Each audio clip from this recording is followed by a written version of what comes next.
Attention!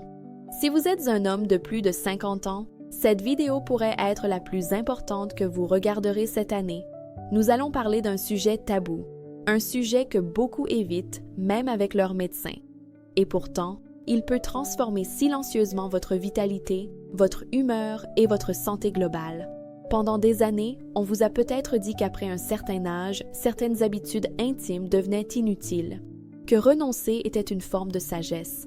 Et si je vous disais que ce renoncement, même bien intentionné, pouvait en réalité affaiblir votre corps, dérégler vos hormones et miner votre estime de vous? Je suis le docteur Amélie. Ce dont nous allons parler aujourd'hui n'a rien à voir avec des idées reçues. Il s'agit de biologie, de prévention et de respect du corps masculin. Je vais vous dévoiler ce qui arrive réellement lorsqu'on cesse toute forme de connexion intime avec soi-même en vieillissant. Restez avec moi jusqu'à la fin, car la clé que je partagerai pourrait tout changer pour vous. Avant de plonger au cœur du sujet, une chose très importante. Si vous voulez des informations claires, directes, qui peuvent réellement améliorer votre vie, faites deux choses maintenant. Abonnez-vous à cette chaîne et surtout, activez la cloche des notifications. C'est votre premier pas pour reprendre le contrôle. Et pour que je sache que vous êtes prêt à briser les tabous, tapez 1 dans les commentaires. Si vous avez encore des doutes, tapez 0 et posez votre question. Je lis personnellement chaque commentaire. Très bien, assez parlé. Entrons dans le vif du sujet. Beaucoup d'hommes arrivent dans mon cabinet avec la même phrase, la même confusion dans le regard. « Docteur, c'est bizarre. Tout allait bien, et puis du jour au lendemain, je ne ressens plus rien. » Ils pensent parfois que c'est le stress. Parfois, ils se résignent en se disant que c'est normal avec l'âge. Mais ce qu'ils ignorent, c'est qu'il existe un lien direct, mécanique, presque brutal, entre l'absence de stimulation régulière et la diminution progressive de la fonction naturelle de leur intimité. Ce que je vais vous dire n'est pas une théorie ésotérique, c'est de la physiologie pure et dure, le principe du « utilise-le ou perde-le ». Use it or lose it. Votre sphère intime, le pénis, les tissus érectiles, les nerfs, les vaisseaux sanguins, comme n'importe quel muscle ou organe de votre corps, a besoin d'être sollicité pour rester en bonne santé. Quand elle ne l'est plus, que ce soit pendant des semaines, des mois ou parfois des années, le corps, qui est une machine extraordinairement efficace, commence doucement à désactiver certaines fonctions qu'il juge inutiles. C'est un processus de mise en veille pour économiser de l'énergie. Imaginez vos jambes. Si vous cessiez totalement de marcher pendant plusieurs mois, que se passerait-il? Vous perdriez en tonicité musculaire, en coordination, en équilibre, en confiance pour vous déplacer. Il en va exactement de même pour votre intimité.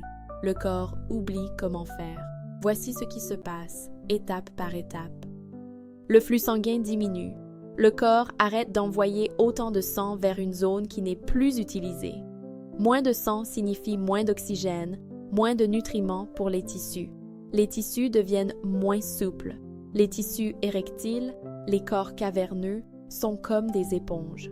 Pour rester souples et capables de se gorger de sang, elles doivent être régulièrement exercées. Sans cet exercice, elles deviennent plus fibreuses, plus rigides. Les terminaisons nerveuses perdent en sensibilité. Les nerfs, qui ne sont pas stimulés, deviennent moins réactifs. La sensation s'émousse. Et c'est là que beaucoup d'hommes tombent dans un cercle vicieux terrible. Moins ils ressentent de sensations, moins ils ont envie d'essayer. Et moins ils essaient, plus le corps se met en veille. C'est une spirale descendante. Et un jour, ce qui était facilement réversible devient beaucoup plus difficile à récupérer. Parfois même, les traitements médicaux classiques, comme les pilules, ne suffisent plus à réveiller ce qui s'est endormi depuis trop longtemps, car le terrain n'est plus fonctionnel. Mais, et c'est la bonne nouvelle, la plus importante, il n'est jamais trop tard pour interrompre ce cycle. Il ne s'agit pas de faire comme avant. Il ne s'agit pas de chercher la performance de vos 20 ans. Il s'agit simplement d'un contact doux, régulier, respectueux, 1 ou 2 fois par semaine. Ce simple geste, cet acte de maintenance, peut suffire à maintenir le flux sanguin, à préserver la souplesse des tissus à garder les signaux nerveux vivants. Parce qu'au fond, ce n'est pas un besoin futile à effacer avec l'âge. C'est une fonction physiologique à accompagner, à écouter, à honorer. Mais ce n'est que la partie mécanique du problème. Car cette mise en veille physique déclenche une cascade chimique silencieuse qui peut affecter votre humeur, votre énergie et même votre longévité. Dans le prochain bloc, nous allons parler de l'impact hormonal de cette inaction. Si vous êtes prêt à comprendre comment protéger vos hormones, écrivez « hormones » dans les commentaires. Hormones. C'est le mot-clé, parce que ce qui se passe dans votre corps est avant tout une question de chimie interne, de messages envoyés ou non. Et le manque de stimulation régulière envoie un message très clair et très dangereux à votre système hormonal. Il y a une forme de fatigue que même le meilleur sommeil ne semble pas réparer. Une baisse d'énergie que ni le café, ni les vitamines, ni la meilleure volonté du monde ne peuvent compenser. Et souvent, quand je pose quelques questions simples à mes patients qui se plaignent de cette lassitude de vivre, je découvre que derrière ce sentiment se cache une baisse hormonale bien plus importante qu'ils ne le pensaient.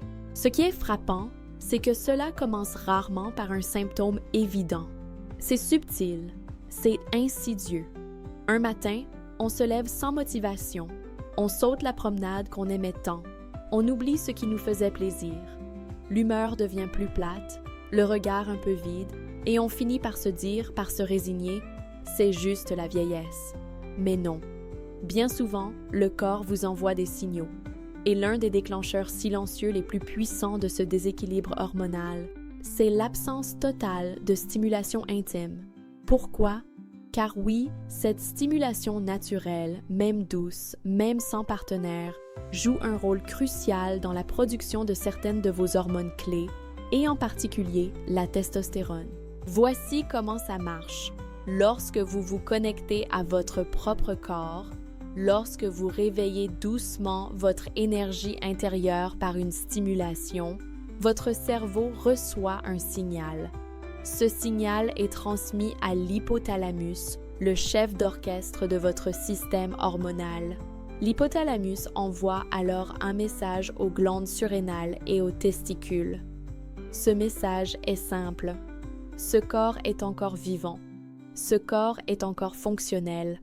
Continuez la production. Et la production hormonale, notamment celle de la testostérone, reste en éveil. Mais lorsque ce lien est rompu, semaine après semaine, mois après mois, le corps, dans sa logique d'économie d'énergie, comprend autre chose. Il reçoit le message inverse. Cette fonction n'est plus sollicitée. Il n'est plus nécessaire d'allouer des ressources pour l'alimenter. Nous pouvons réduire l'intensité. Et là, la cascade négative commence. Cette baisse de testostérone n'est pas qu'une question de libido. C'est une question de santé globale. Voici les conséquences directes. Perte de masse musculaire. Vous vous sentez plus faible, vos muscles fondent même si vous essayez de faire de l'exercice. Prise de graisse abdominale. La testostérone aide à réguler la répartition des graisses. Quand elle baisse, la graisse a tendance à s'accumuler sur le ventre. Fragilité osseuse. La testostérone est essentielle à la densité de vos os. Sa baisse augmente le risque d'ostéoporose et de fractures. Saute d'humeur et irritabilité. Vous devenez plus impatient, plus à fleur de peau.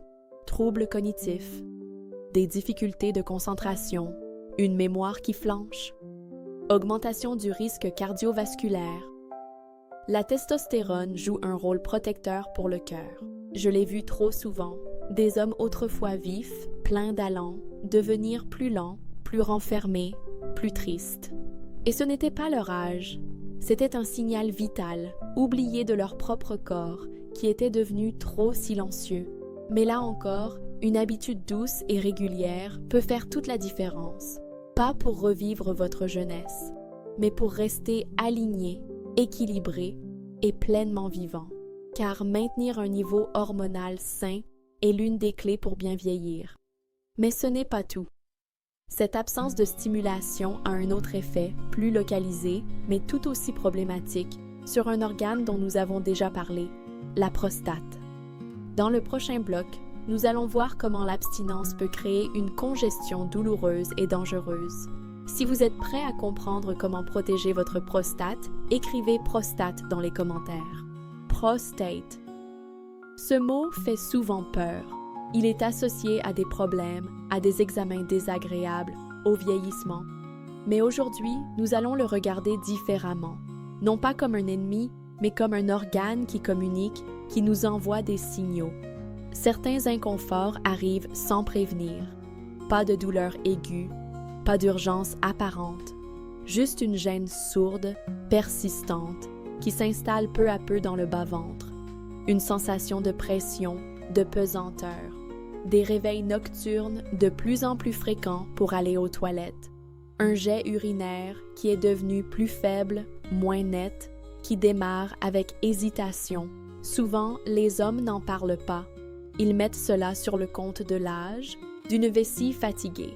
Ils pensent que c'est normal de se lever 3 fois par nuit, mais ce que beaucoup ignorent, c'est qu'une partie importante de ces symptômes peut être directement liée à un phénomène simple mais méconnu, la congestion de la prostate. La prostate, cette petite glande de la taille d'une noix située juste sous la vessie, est bien plus qu'un organe silencieux. C'est une usine. Elle produit en continu un fluide essentiel, le liquide séminal. En temps normal, ce fluide est régulièrement évacué. C'est le cycle naturel de la glande. Production, puis évacuation. Mais lorsque cette évacuation ne se fait plus, ni par une activité intime partagée, ni par un moment personnel, que se passe-t-il? L'usine continue de produire, mais les stocks ne sortent plus. Le fluide s'accumule, il stagne, il s'épaissit, la pression à l'intérieur de la glande augmente, et avec le temps, cette stagnation crée un environnement parfait pour l'inflammation. Dans mon cabinet, j'ai vu tant d'hommes penser qu'ils avaient un problème de vessie, alors qu'en réalité, c'était leur prostate qui appelait à l'aide, engorgée et enflammée par ce liquide qui n'était plus évacué. Cette inflammation, c'est ce qui provoque la sensation de pression et l'envie fréquente d'uriner, même quand la vessie n'est pas pleine. Dans certains cas, cette congestion chronique peut évoluer vers une prostatite, une inflammation douloureuse et tenace, parfois très difficile à traiter et qui peut gâcher la vie au quotidien. Et au-delà de l'inconfort immédiat, il y a un autre risque, plus grave, que l'on évoque rarement. C'est le lien possible entre cette stagnation prolongée et l'augmentation du risque de complications prostatiques plus sérieuses. L'idée est simple. Un fluide qui stagne est un bouillon de culture pour les toxines et les cellules potentiellement anormales. En vidant régulièrement la glande, on fait le ménage. On élimine ces substances avant qu'elles n'aient le temps de causer des dommages. Plusieurs études, notamment une très célèbre de l'Université de Harvard, ont montré qu'une fréquence d'éjaculation régulière, autour de 21 fois par mois, ce qui peut sembler beaucoup mais inclut toutes les formes d'éjaculation, était associée à un risque significativement plus faible de développer un cancer de la prostate. Ce n'est pas une prescription médicale ni une injonction à la performance. C'est une observation clinique appuyée par la recherche qui nous donne une piste de réflexion puissante. Maintenir un certain rythme, même espacé, même symbolique, peut contribuer à soulager cette pression invisible et à maintenir un environnement plus sain à l'intérieur de la glande. Il ne s'agit pas de céder à une pulsion. Il s'agit de répondre à un besoin physiologique, au même titre que boire quand on a soif ou s'étirer quand on est tendu. C'est de la maintenance, de l'entretien. Car une prostate négligée ne se plaint pas tout de suite. Mais quand elle le fait, elle demande souvent bien plus qu'un simple traitement. Elle demande de réparer des années de silence et d'inaction. Mais au-delà du physique, il y a une autre conséquence, plus subtile, plus profonde. Une absence que l'on ne remarque pas tout de suite. Dans le prochain bloc, nous allons parler du vide émotionnel qui peut s'installer sans bruit.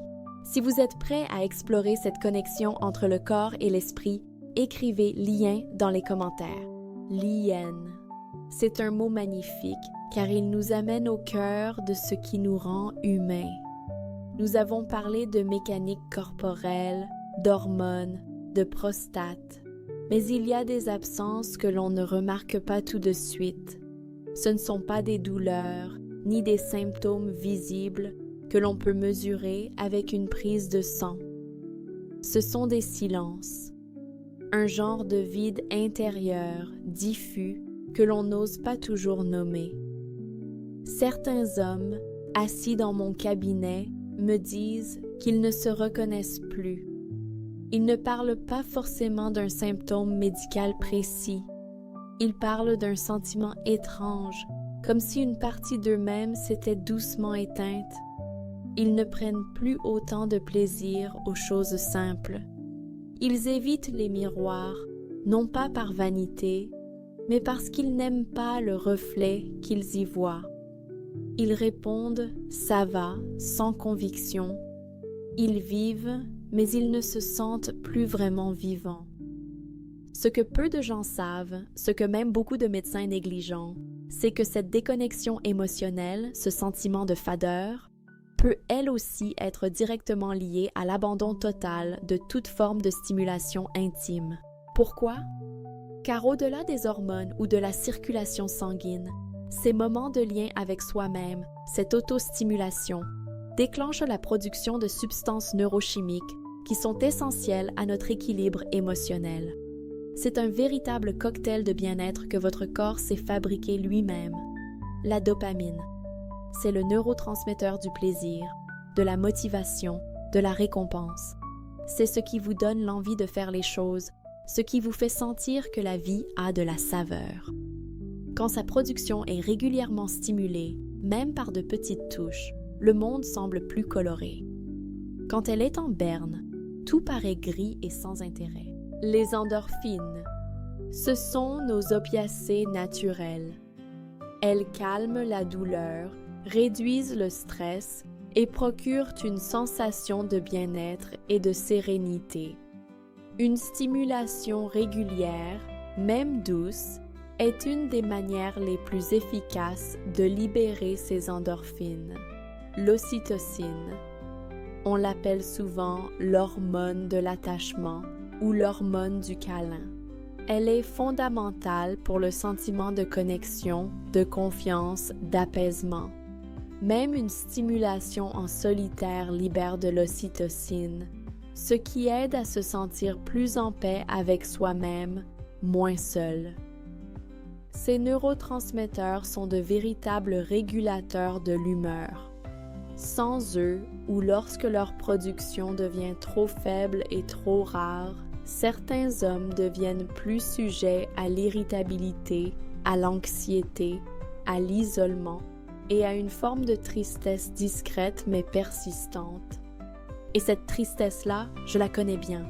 Ce n'est pas une dépression clinique qui vous cloue au lit. C'est une tristesse qui ne crie pas. Elle s'installe jour après jour dans le creux du silence, dans le vide laissé par l'absence de contact. Il ne s'agit pas ici de désir sexuel brut. Il s'agit de quelque chose de bien plus profond, le lien intérieur, la reconnaissance de soi, le fait de se rappeler par un geste simple que l'on est encore un être de sensation, que l'on est encore digne d'attention, de soins, de plaisir. C'est cette petite étincelle que l'on entretient, même seul, pour se rappeler qu'on est encore sensible, encore humain. J'ai vu des hommes redécouvrir leur vitalité, leur joie de vivre, simplement en renouant avec un rituel personnel. Un moment pour soi, sans jugement, sans pression de performance. Juste un geste de respect envers leur propre corps, leur propre histoire, leur propre existence. Parce qu'au fond, il ne s'agit pas seulement d'intimité physique, il s'agit d'intimité avec soi-même. Et cette intimité-là, ce dialogue silencieux avec son propre corps, elle est essentielle à tout âge. C'est elle qui nous ancre dans le présent, qui nous fait nous sentir complets. Si vous vous êtes reconnu, ne serait-ce qu'un peu, dans cette description, ne soyez pas dur avec vous-même. C'est un chemin que beaucoup d'hommes parcourent en silence. Mais la lumière est au bout. Dans le prochain et dernier bloc, nous allons rassembler toutes ces clés et voir comment, concrètement, vous pouvez rallumer cette étincelle. Si vous êtes prêts pour ce message d'espoir et d'action, écrivez espoir dans les commentaires. c'est la dernière étape de notre conversation. Espoir. Ce mot est la clé de tout, car sans espoir, il n'y a pas d'action. Et sans action, il n'y a pas de changement. Vous êtes resté jusqu'ici et cela veut dire quelque chose de très important. Cela veut dire qu'au fond de vous, il y a encore une attention, une tendresse, une curiosité vivante. Une partie de vous qui refuse de croire que tout est fini. Et cette partie a raison. Aujourd'hui, nous avons parlé de choses dont on ne parle jamais. Nous avons regardé en face les 4 conséquences que beaucoup d'hommes subissent en silence lorsqu'ils cessent toute forme de connexion intime avec eux-mêmes. La perte de la fonction physique, le fameux principe « utilise-le ou perds-le », où les tissus s'atrophient et les nerfs s'endorment, le déséquilibre hormonal, la chute silencieuse de la testostérone qui affecte votre énergie, vos muscles et votre humeur, la souffrance invisible de la prostate, la congestion qui mène à l'inflammation et aux troubles urinaires, le vide émotionnel, cette déconnexion intérieure due au manque de dopamine, d'endorphine et d'ocytocine. Mais plus important encore, nous avons vu que pour chacune de ces conséquences, il existe une réponse, une action, une possibilité de renverser la tendance. Il ne s'agit pas de redevenir celui que vous étiez à 20 ans. C'est un fantasme inutile et frustrant. Il s'agit de rester en lien avec celui que vous êtes aujourd'hui, de reconnaître que votre corps n'a pas cessé d'exister parce que les années ont passé. Il est toujours là. Il attend encore votre attention, votre bienveillance, vos gestes simples. Peu importe votre âge, peu importe depuis combien de temps vous êtes dans cette mise en veille. Il n'est jamais trop tard pour rétablir une circulation, pour réveiller une sensation, pour rééquilibrer une humeur. Il suffit parfois d'un moment par semaine, d'un instant de reconnexion, d'un souffle, d'un geste. Il s'agit de rouvrir le dialogue avec votre corps. Le premier pas est souvent le plus difficile. C'est celui de décider que vous méritez mieux que la résignation, de décider que votre bien-être est une priorité. Si ce message a touché quelque chose en vous, si une petite lumière s'est allumée, alors je vous demande de ne pas la laisser s'éteindre. Laissez-moi un mot en commentaire. Même un simple « je suis là », pour vous-même, pour acter votre décision, et pour les autres hommes qui liront les commentaires et verront qu'ils ne sont pas seuls. Cette communauté silencieuse peut devenir une force incroyable si nous osons la rendre visible. Prendre soin de vous, ce n'est pas un luxe, ce n'est pas de l'égoïsme, c'est un droit. C'est même un devoir envers vous-même et envers ceux que vous aimez. Merci d'avoir été ici. Merci d'avoir écouté avec un esprit ouvert. Et surtout, merci de continuer à croire que votre corps, votre histoire, votre vie méritent encore du respect, de la joie et de la vitalité. Si vous voulez continuer à recevoir des conseils clairs, honnêtes et bienveillants sur la santé masculine, faites ces 3 choses. Abonnez-vous à cette chaîne et activez la cloche. C'est notre lien, notre rendez-vous. Laissez un j'aime sur cette vidéo pour qu'elle puisse aider d'autres hommes. Partagez-la avec un ami. Vous pourriez changer sa vie sans même le savoir. Prenez soin de vous. Le voyage ne fait que commencer. À très bientôt.